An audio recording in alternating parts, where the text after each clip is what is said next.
جب سے امت اسلامیہ زوال کا شکار ہوئی ہے اور جب سے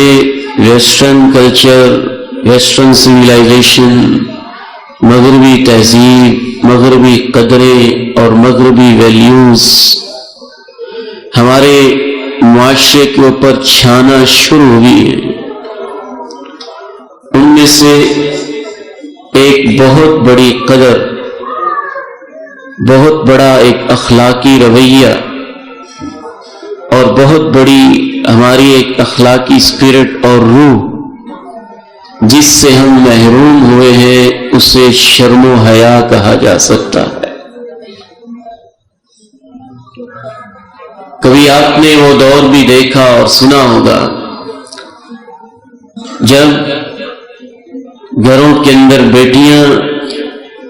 اپنے باپ کے سامنے بولتے ہوئے 1000 دفعہ سوچتی، ان کی آنکھیں شرم سے جھکی جھکی اور ان کے آنچل شرم و حیا کی عکاسی کیا کرتے تھے۔ اور آج ہم نے وہ دور بھی دیکھا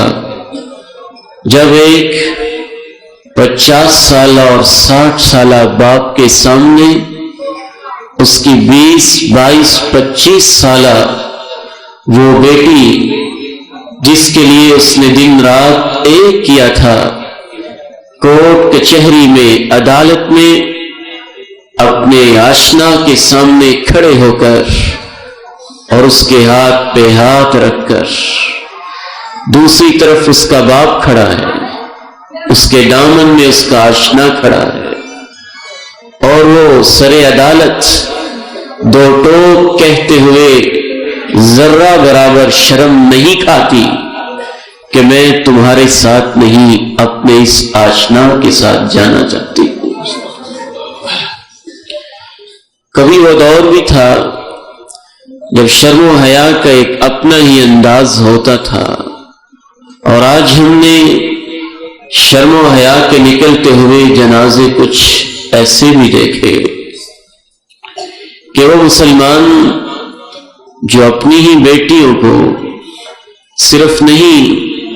اغیار کی بیٹیوں کی بھی عزت کے محافظ تھے،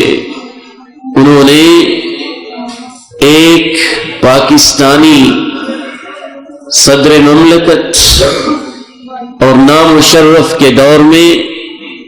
نکریں پہنا کر اسلام آباد کے روڈوں کے اوپر اپنی بیٹیوں کی دوڑ لگانا شروع کر دی۔